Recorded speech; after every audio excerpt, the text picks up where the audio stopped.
देखिए, एसआईआर जो जिलों में हो रही है, कलेक्टर उसके लिए जिम्मेदार है, इलेक्शन कमीशन के निर्देश हैं। लेकिन असली जो गड़बड़ी करने वाले लोग बैठे हुए जिलों में। मैंने कमीशन से कहा था जब मिला था कि आप आदेश कुछ भी करें, लेकिन लखनऊ में बैठे हुए लोग अगर हमारे कलेक्टर को कहेंगे कि इसका वोट काट दो, तो आप कहते रहें कि बना रहे लेकिन कट जाएगा। तो केवल इलेक्शन कमीशन पर आरोप नहीं लगाया जा सकता। जो प्रशासन में जुड़े हुए लोग हैं, जो एक पार्टी की तरह काम करने लगे हैं, वही इन वोटों को इधर उधर करने के लिए जिम्मेदार है। ईवीएम मशीन जब जमा होने आती है तो उसकी जगह दूसरी जमा कर दो, तो इलेक्शन कमीशन थोड़ी करेगा, वो तो कलेक्टर ही करता है, रिटर्निंग अफसर करता है, और सरकारों का उसमें हाथ होता है। हाँ, ये है कि इनसे जो शिकायतें होती है उसका निराकरण करना चाहिए। इलेक्शन कमीशन नहीं कर रहा, इलेक्शन कमीशन भी डरने लगा है। और देखिए, इलेक्टोरल रिफॉर्म्स के लिए 2-3 चीजें जरूरी हैं, एसेंशियल है। इलेक्शन कमीशन की नियुक्ति और जुडिशरी की इंडिपेंडेंस। अब मान लो यहां गड़बड़ी हो रही है,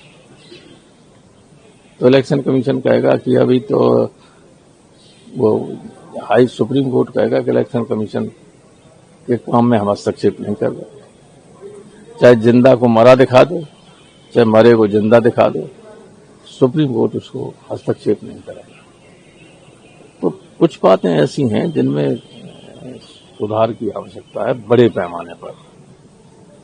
और जिस तरह से वोटिंग वाले दिन ईवीएम को लाया जाता है, हमें याद है 3 सेशन ने व्यवस्था कर दी थी कि हर पॉलिटिकल पार्टी को रूट दिया जाता था कि इस बूथ के बैलेट बॉक्सेस इस रूट से जाएंगे, इस नंबर की गाड़ी में जाएंगे, और पॉलिटिकल पार्टी का कार्यकर्ता कोई भी मोटरसाइकिल से गाड़ी से उसके पीछे वहां तक जाएगा जहां जमा होता है।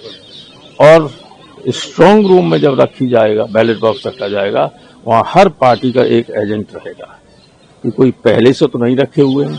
ये सारा सिस्टम खत्म कर दिया गया।